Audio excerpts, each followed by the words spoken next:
Assalamualaikum warahmatullahi wabarakatuh. Pertama saya Firman Nadiarta dari Prodi Mekatronika. Pada kesempatan kali ini saya akan memaparkan hasil proyek akhir saya yang berjudul Sistem Pendeteksi Kesegaran Daging Ayam Menggunakan Sensor Gas.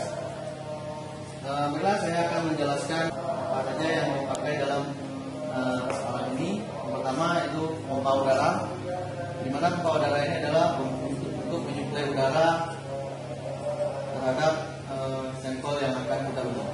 Dan di sini ada silika gel. Silika gel ini berfungsi untuk menyaring uap yang terkandung dalam udara. Dan ini merupakan flowmeter. Flowmeter ini berfungsi untuk menjaga kestabilan udara yang masuk ke sensor. Saya juga menggunakan Arduino sebagai komunikasi serial. Dan ini chamber dari sampel. Di sini saya menggunakan antarmuka ke PC. Ya, menggunakan antarmuka Arduino ke PC. Ini merupakan bentuk tampilan dari antarmukanya. Saya akan mendemokan proyek akhir saya. Yang pertama, saya mengambil sampel daging ayam. Sampel ini sudah saya ambil dari tadi pagi. Jadi pada saat kemudian mari kita lihat apakah hasilnya seperti yang kita harapkan. Langsung dikonekkan saja. Di sini posisi sensor dalam keadaan bersih. Sama kita lihat. Baiklah. Selanjutnya kita akan membuka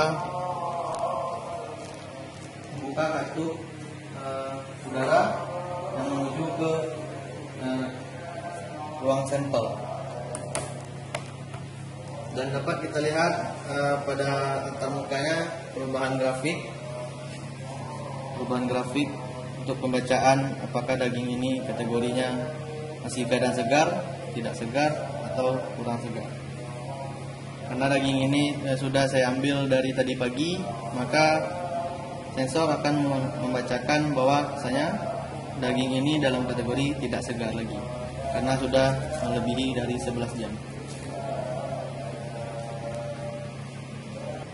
Pada proyek ini saya menggunakan 3 buah sensor, yaitu sensor TGS 200, 2600, TGS 2601 dan TGS 2602.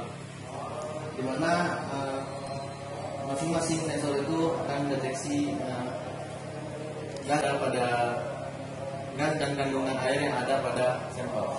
Baiklah, di sini dapat ada grafik.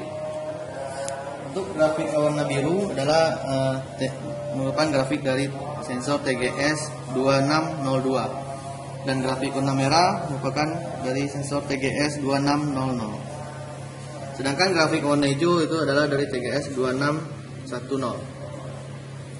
Nah, dapat disimpulkan di sini merupakan daging sudah tidak segar lagi. Mungkin itu saja dari yang dapat saya sampaikan. Kalau ada kesalahan saya mohon maaf. Saya akhiri dengan assalamualaikum warahmatullahi wabarakatuh.